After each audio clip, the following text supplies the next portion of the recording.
Hey, it's Jeff. Welcome to the first installment of the 0 through 500 Chess Tempo series. Ideally, this is meant to help people starting out in their chess study. Also, I have timestamps for when I begin solving and for each puzzle if you want to just skip ahead or if you've seen some of the other rating levels in this series. But I also want to give an introduction to this series, what it's about, and to explain like the thought process tips on the right and everything. So first, these are the easiest puzzles on ChessTempo, 0 through 500 rating. And this is the standard mode, so you can take as much time as you want without getting penalized for taking a lot of time. And so the average solve time for this level is about 30 seconds. But as you become stronger and your pattern recognition improves, it'll be possible to solve these accurately within about 5 seconds. So don't worry if you take 30 seconds or even longer than 30 seconds, because we all start somewhere. But it is something where as you do more and more of these, you will become faster and faster at recognizing them. And this series aims to help you in real time hear the thoughts of a stronger player who has mastered these problems to just elaborate on the thought process, what I'm noticing, why I'm taking the decisions that I'm taking, and so on. So hopefully it can be pretty instructive, and then when you go and do your own puzzles, you'll start to notice some of the ideas a lot more quickly. So these thought process tips over here, these are extremely comprehensive for pretty much all types of tactics. So as you get to even 2000 and above, where there's lots of lines you're calculating, a lot of these tips will still apply. And actually, you don't have to worry about everything on here, but it is a good reference because in a way, they are all related to every type of problem. And so one of the first things you do when you look at a position is you scan the board and you look at the features that could suggest a tactic. And I have a list of these, so like exposed king, undefended pieces, and so on. And you want to create like candidate moves. So that's under step 2. So you don't just want to pick one move that looks good and spend 5 minutes calculating it, only to realize there was another move you could have played that would have won much quicker or become much stronger. Sometimes having a good broad overview of your possibilities helps make deciding what to focus more on for calculating a lot more streamlined. And also, you want to check your opponent's resources. So anytime you make a move, you want to do a blunder check and make sure that they don't have any tactics against you. So there's a lot of ways you use tactics in your practical games, but even if your opponent isn't giving you opportunities to win free material or checkmate, on every move, you pose the risk of giving your opponent a chance to take material or checkmate you. So even if you think tactics don't show up in your games as much or so on, like literally any move you make has a possibility of being a tactical mistake. So you must always check all your moves that you're about to play for tactics for the opponent. And also many problems that you can get wrong is because you miss an opponent's idea. And we'll see as we look at the typical mistakes. And so the best tip for what to focus on for this rating level are these forcing moves, the checks, captures, and threats, but mainly the first two. So checks and captures will be most of the puzzles because threats are harder to see in general. And so since these puzzles are rated based on how users perform on them, the ones that are easy checks and easy captures are the ones that get pushed to the lower ratings. And so that makes it ideal for someone that's just starting out to practice on because you're just getting like more experience on the stuff in a logical progression. So if you just started with chess, know how the pieces move, know the notation and stuff, then you can just jump right in and start analyzing these positions with me and go from 0 to 500 up to about 2000 is where I'll probably try to end the series. Unless I get super stronger than that, and then I consider extending it further, but up till now, the only plan is to go up to 2000 in ChessTempo for you guys. And that's actually where my rating is now. It's about 2000, 2100 as I make these initial videos. Okay, so most of you probably skip through this introduction by now because I just started rambling. But we're going to get started. Okay. Now the first thing that I see is that this bishop takes d6 move. It would attack this rook on f8, and it would attack this rook on c7. So it's a double attack. They can move one of the rooks out of the way. They can even move a rook to protect the other rook. Like if we go bishop takes d6, and they go rook f to c8, we can take the c7 rook, and they take back, and then we're up in exchange. Since bishop is worth 3 pawns, rook is worth 5.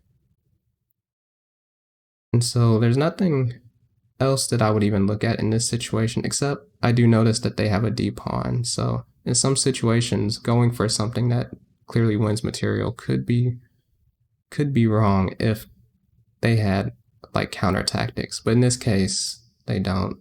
The only move is probably just bishop takes d6.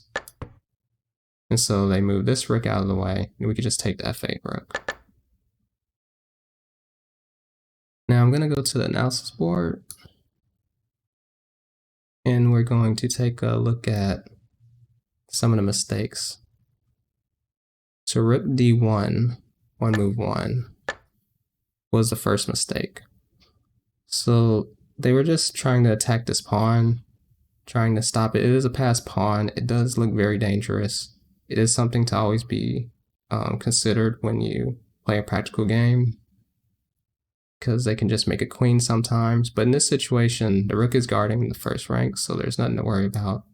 And also going rook d1 hangs this b2 pawn as well.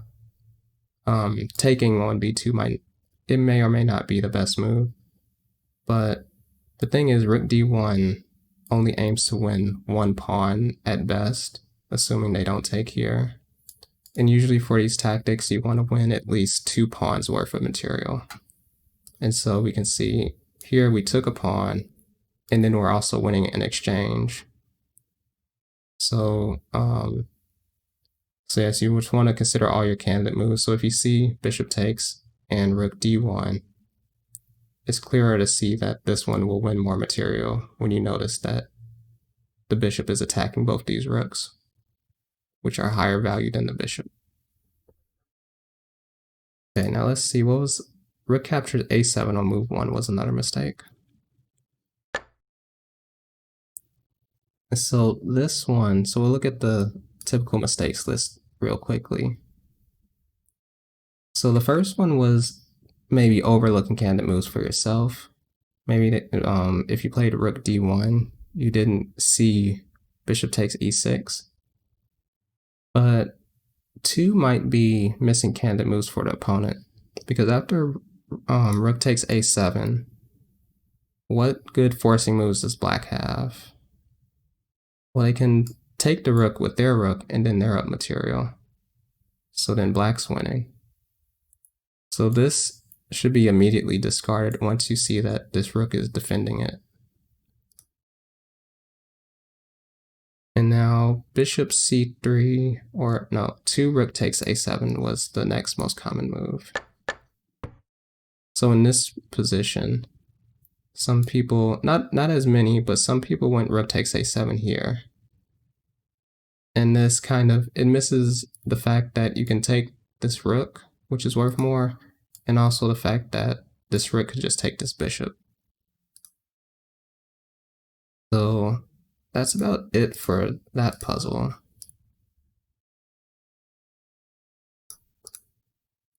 Let's try another one.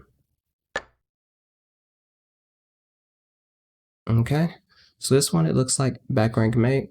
This one is very common. It's one of the first types of patterns you generally learn in chess, probably. The rook goes to the back rank, and these pawns are blocking the king from escape. So sometimes in situations where you suspect you might be able to get back rank mated, you might move one of these pawns so that you have space for your king. So in this position, if rook c8, you can go king h7. Let's take a look at the analysis board, see what people were doing. So rook takes g7 was the most common mistake. And this is similar to that rook takes a7 last puzzle. The king can just take, and now we're down material. And knight b4 on move 1. Yeah, so this one also loses material in 2 ways. So the rook could just take, or the pawn could take. And in fact, although you shouldn't do that, because if you take, you still get back rank mated.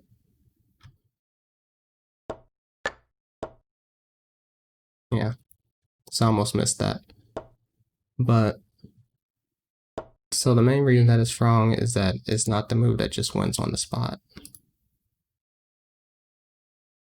So yeah.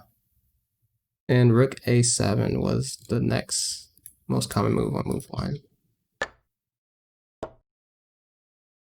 And so this one, I guess they had to just be trying to attack this rook and take it.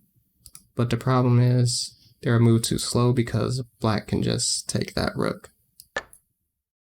And this is one where they can win material, because now there's no rook to deliver the back rank mate.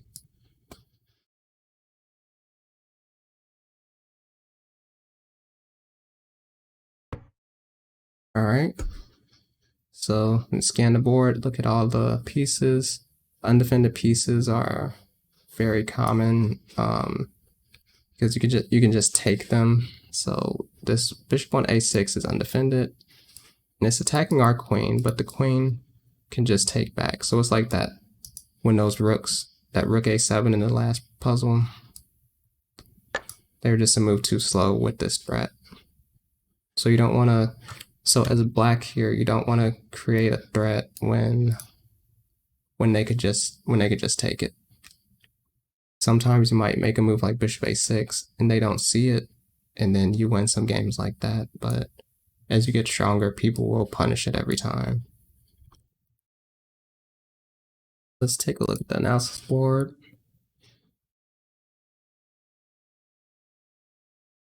And queen takes c5 is the first mistake. So queen takes c5 just hangs the queen because, okay, you're in this situation, considering queen takes c5. You have to do the blunder check and think, what forcing moves does the opponent have? They have this capture, and so it's just losing the queen. Okay, so queen b5 is another one. Queen b5 could be a mouse slip, I'm not sure. But the bishop can just take back with the pawn, but you're down a queen for a bishop. And then bishop takes a5. Let's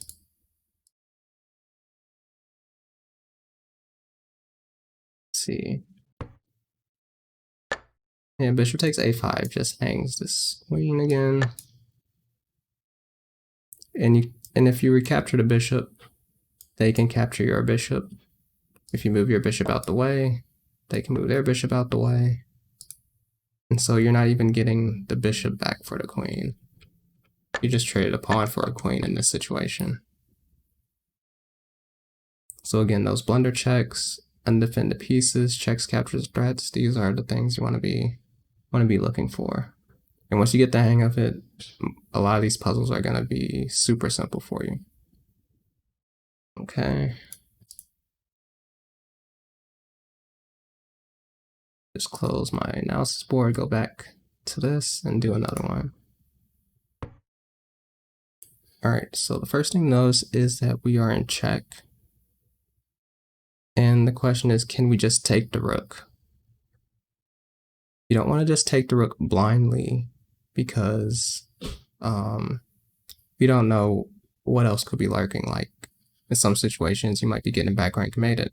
In this situation, it's not the case. But if we do take this rook, they have a interesting forcing move, which is queen d1 check, which would attack our king and also pick up this rook.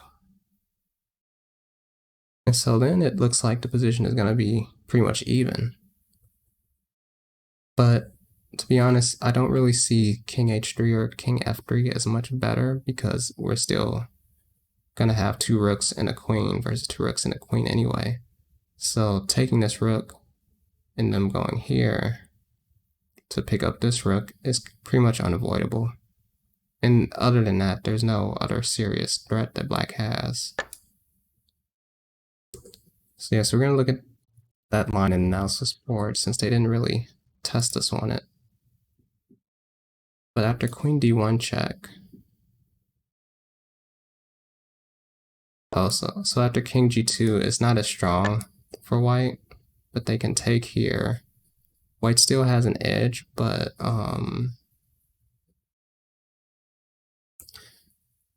for me it looks pretty much even in a way. Like it's gonna be hard to just convert this for white. But in this situation, the engine says queen e1. So see what's the difference here. So if queen takes, we have rook e8, king h7, queen b1. Okay, so this one was underrated by far. So yeah, because this is how you actually win material in this puzzle, but it only tests you on the first move. So I'm not sure if this was a good example of a puzzle that should be kept. But it is instructive when you have these questions like what happens if queen d1 picking up this rook, that you can look at the engine and see exactly why this rook will end up failing. It's because after here you don't go king g2. If you go queen e1 check, I mean not queen e1 check, queen e1 in response to their check, you can set up this nice tactic where you get a double attack. And usually and this is a multi-move tactic in this sense, but usually up to 500 level it's just one move tactics. So yeah, so this one is instructive if you look further. And we would have never seen this if we weren't looking at the opponent's forcing moves, because this problem is much more deeper than its rating would suggest. So nonetheless, let's see. So king h3, king f3 are the only two mistakes you can make pretty much. And yeah, so we talked about that a little bit. So yeah, there didn't seem to be much too threatening if we took the rook anyway. So I mean, it was pretty clear to see that, okay, we should just take the rook, although it's good habit and good practice to look at moves like queen d1 and wonder about them. And if we can, try to figure out on our own what's going on. Okay, so let me go back to this window.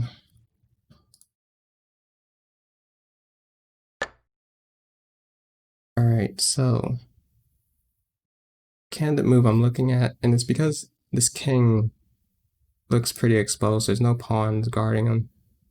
Rook takes h6 would be checkmate because this pawn is guarding g7, so the king would have no more squares.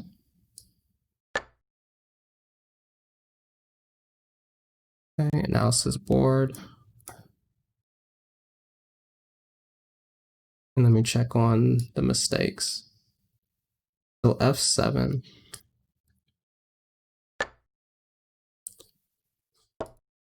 f7 here. Okay, so you're trying to promote the pawn. That is one of the features that could suggest a tactic.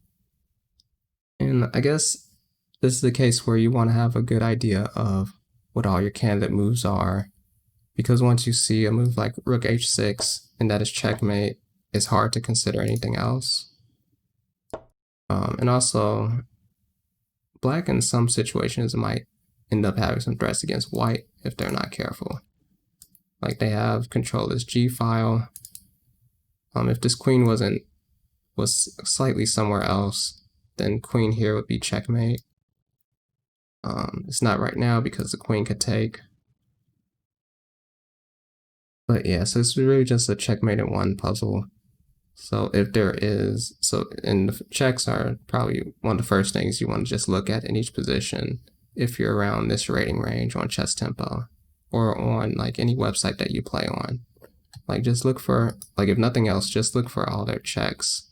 Doesn't mean you want to play every check you see, but you don't want to miss a check that your opponent can make against you because it could be deadly. And queen takes b7 was another mistake. Queen takes b7 is interesting. It is a kind. It's also, so you're taking a pawn. You have so many passed pawns that could eventually become queens if they're not careful. But right now, they got a good hold on g7. Like, ideally, you'd want a queen on g7 with the pawn guarding to checkmate the king, but their rook, bishop, and queen are guarding it. So this was purely just to grab a pawn, when you could also just grab this bishop, which is more material, and be in checkmate. And rook g5 was the next mistake. Rook g5, it hangs the rook, so it gives away white's advantage. They do still have this passed pawn, but I think it would be caught pretty soon. Let's say queen takes g5. And you try to promote this pawn. Let's see, does this work? Yeah, so they're just stopping the pawn, and they have more material. Although white does have more pawns. But this is still winning for black. They have the bishop, and white's king is very exposed. So it's not going to be possible for white to make much use of their extra pawns compared to black. Okay. And so with that, that'll conclude the first video in this series. Hope you enjoyed. Thanks for watching, and see you in the next one.